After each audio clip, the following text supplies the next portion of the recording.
dengan wilayah kerja di seluruh wilayah hukum Republik Indonesia.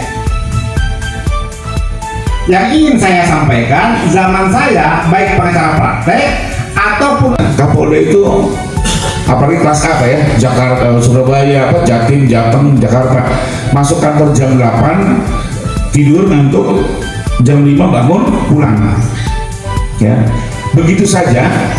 Maaf nih, saya buka kenyataannya, bukan dia tapi kenyataan, minimal 500 juta sebulan, masuk kantor tidur, jam 5 pulang, belum suruh ngolah-ngolah perkara, mengincuk kong ini itu tambah lagi.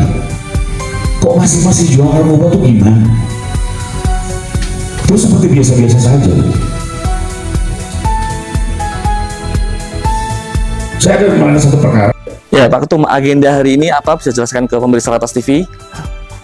Ya, agenda hari ini adalah rapat kerja cabang. Ya. Rapat kerja cabang itu adalah rapat di tingkat cabang dalam rangka mengevaluasi program cabang, ya, dan menentukan program-program prioritas cabang itu berikutnya. Ya. Dan memang seperti yang saya sampaikan, program basic IKADIN itu 3 hal.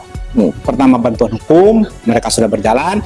Penyuluhan hukum, mereka sudah berjalan. Dan juga ada keterlibatan dalam politik hukum. Ya. Dan berkat Ibu Dewan Penasihat juga banyak memberikan support kepada teman-teman, memberikan akses kepada pemerintah agar IKADIN Tangsel Selatan itu bisa melakukan tugas, fungsi, dan tanggung jawabnya tadi. Ya, kalau dengar dari paparan Anda tadi Pak Ketum itu luar biasa. Jadi apa harapan Anda terhadap poskum ke depan gitu kan? Terutama ini kan anak-anak muda semua nih, aturan muda nih gitu kan, khususnya di Tangsel itu kan. Ya, yang notabene dia juga banyak persoalan hukum di Tangsel nih itu kan. Seperti apa harapannya? IKADIN itu sederhana. Ya. Untuk menjadi seorang advokat penegak hukum diperlukan 3 elemen penting. Ya. Ilmu, kompetensi, moral, dan integritas. Ya. Jadi kalau tidak perlu cerdas-cerdas banget, yang paling penting profesi advokat adalah profesi yang mulia. Ya. Kemuliaan itu bukan ditentukan oleh intelektualitas, Ya. tapi oleh nurani, oleh moral, dan oleh integritas. Nah, advokat IKADIN harus bisa menjadi pionir di tengah-tengah perkembangan profesi advokat di seluruh Indonesia dari segi integritas dan moral. Ya. Karena kebutuhan kita pada saat ini adalah bagaimana IKADIN secara mandiri bisa meningkatkan kualitas moral dan integritas. Ya. Karena yang paling sulit di bangsa kita sekarang ini adalah masalah moral dan integritas. Ya. Dan itu yang ditekankan oleh ketua umum ya terhadap Ya. anggota di daerah-daerah ya. Karena profesi advokat adalah profesi kepercayaan, Ya. profesi amanah. Ya. Bayangkan orang perlu bantuan hukum hanya dengan modal metre 10.000, dia telah menyerahkan nasib hukumnya kepada seorang advokat. Ya. Bisa dibayangkan kalau advokat itu tidak punya ilmu yang cukup, Ya. tidak punya kompetensi yang cukup, apalagi moralnya tidak jelas, integritasnya amburadul, berarti akan merugikan masyarakat pencari keadilan. Jadi titik berat daripada peningkatan kualitas profesi advokat IKADIN ini adalah guna meningkatkan kualitas pelayanan bantuan hukum dan keadilan bagi masyarakat, terutama masyarakat kecil. Oke, yang terakhir Pak Ketum, ini kan Indonesia sedang dalam kondisi yang katakanlah dalam penegakan hukum tidak baik-baik saja kan. Banyak penegakan hukum yang tidak sesuai dengan harapan masyarakat gitu kan. Ada istilah tajam ke bawah, turun ke atas gitu kan. Pendapat Anda Pak Ketum? Ya memang itu kondisi yang tidak bisa kita pungkiri. Tetapi advokat IKADIN tidak boleh putus asa. Bahwa semua harus kita mulai dari advokat IKADIN. Ya. Jadi kalau kita bicara seperti ayam dengan telur tidak akan ada beres. Ya. Kita mulai dari diri kita masing-masing. Bagaimana kita seperti yang telah saya sampaikan, secara etik advokat menjalankan profesi tidak semata-mata karena honorarium. Ya. Tapi harus mengutamakan dan yang paling utama menegakkan hukum, kebenaran, dan keadilan. Ya. Jadi kata kuncinya advokat IKADIN tidak boleh masuk ke dalam pusaran maju tak gentar bela yang bayar. Ya. Artinya mudah-mudahan di Tangsel ini IKADIN ini jadi pelopor ya Pak Ketum ya. Bukan mudah-mudahan itu sudah terwujud, tapi perlu peningkatan dari waktu ke waktu. Ya, termasuk Ini orang-orang hebat ini. iya, termasuk mencetak aturan muda ya di Tangsel untuk yang berintegritas gitu kan. Makanya IKADIN itu punya pos bakum. Ya. Pos bakum itu di samping instrumen untuk meningkatkan kompetensi, juga instrumen untuk membangun nurani. Ya. Oleh karena apa? Karena Posbakum itu langsung memberikan akses kepada masyarakat-masyarakat kecil yang tidak punya kemampuan. Oke. Baik. Terima kasih Pak Ketum. Ya, selamat sore Pak Sekjen. Sore. Tadi agenda hari ini itu kan membicarakan soal Rakercap Ikadin Kota Tangerang Selatan ya. Dalam paparan tadi kita sempat mendengarkan juga, luar biasa. Nah, saya ingin tanya tantangan ke depan di bidang hukum apa sih nih Pak Sekjen nih? Kira-kira itu kan. Khususnya untuk teman-teman advokat muda di Ikadin ini Tangsel. Oke, jadi pertama tadi juga baik Ketum maupun saya selaku Sekjen memang secara khusus hadir di Rakercap Ikadin Tangerang Selatan karena kita memang memiliki misi untuk terus menyemai nilai-nilai perjuangan, nilai-nilai organisasi kepada seluruh anggota di seluruh tanah air, termasuk di Kota Tangerang Selatan. Kenapa? Karena kita mengharapkan teman-teman anggota Ikadin ini menjalankan profesinya juga sesuai dengan nilai-nilai yang sedang kita bangun. Terlebih lagi hari ini banyak tantangan di bidang hukum. Seperti tadi saya jelaskan, boleh kami sampaikan bahwa kondisi hukum hari ini dalam titik nadir, di mana Ikadin sebagai organisasi perjuangan tentunya terpanggil untuk mengembalikan cita-cita hukum sesuai amanah founding father. Terlebih lagi sekarang pemerintah sendiri memiliki berbagai program reformasi hukum, dan karena itu kita mengajak seluruh anggota Ikadin sama-sama kita membangun negara hukum ini sesuai dengan perjuangan founding father, sesuai harapan masyarakat dan sesuai misi pemerintah. Sepanjang itu baik dalam membangun negara hukum ini, dan kita mulai dari insan advokat di seluruh Indonesia agar sama-sama bisa mengikuti perubahan yang ada, termasuk nanti bisa melakukan akselerasi dengan mitra penegak hukum lainnya.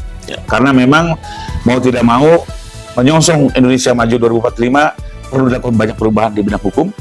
Jadi ini bukan soal harapan, tapi ini sudah kebutuhan, dan saya berharap seluruh teman-teman Ikadin siap menjadi bagian dari perubahan itu. Dan kita lihat juga di dalam pemerintahan Pak Prabowo ini kan, dan kita lihat bahwa saat dilantik beliau menyatakan perang terhadap korupsi, kan gitu. Betul. Kan. Nah, tentu ini sangat ada kaitannya itu kan. Nah, penegakan hukum di era Pak Prabowo harus lebih maju dibandingkan sebelumnya. Pandangan Anda seperti apa, Pak Sekjen? Betul. Jadi memang pertama kalau kita lihat salah satu janji kampanye politiknya juga membahas tentang reformasi hukum. Dan kita lihat juga dalam perjalanan 100 hari ini sudah banyak langkah-langkah yang dilakukan. Tapi memang intinya adalah pertama, kalau kita bicara tentang korupsi ini adalah keniscayaan. Karena negara-negara maju di sekitar kita pun salah satu syaratnya untuk menjadi maju adalah harus bisa menekan perilaku korupsi. Jadi ini syarat. Nah, tapi sebelum ke sana tentu penegak hukumnya dulu dibenahi. Karena penegak hukumlah yang akan memastikan pemberantasan korupsi. Sebelum ke sana, penegak hukumnya yang dalam jangka waktu dekat ini akan dibenahi, baik hakim, jaksa, polisi, termasuk advokat. Dan ini bagian dari program yang akan dijalankan pemerintah dan kita mendukung sepanjang itu positif. Oke, yang terakhir Pak Sekjen, ini kan adik-adik muda nih, advokat muda Tangsel ini kan perlu motivasi dan dorongan yang luar biasa seperti yang Anda katakan tadi dalam pemaparan tadi. Nah, harapan Anda seperti apa untuk khusus untuk advokat muda Ikadin Tangsel ini? Pertama, saya punya harapan dan kepercayaan besar kepada teman-teman Ikadin karena pada saat mereka memiliki Ikadin pun mereka sudah tahu apa perbedaan Ikadin dengan organisasi lain.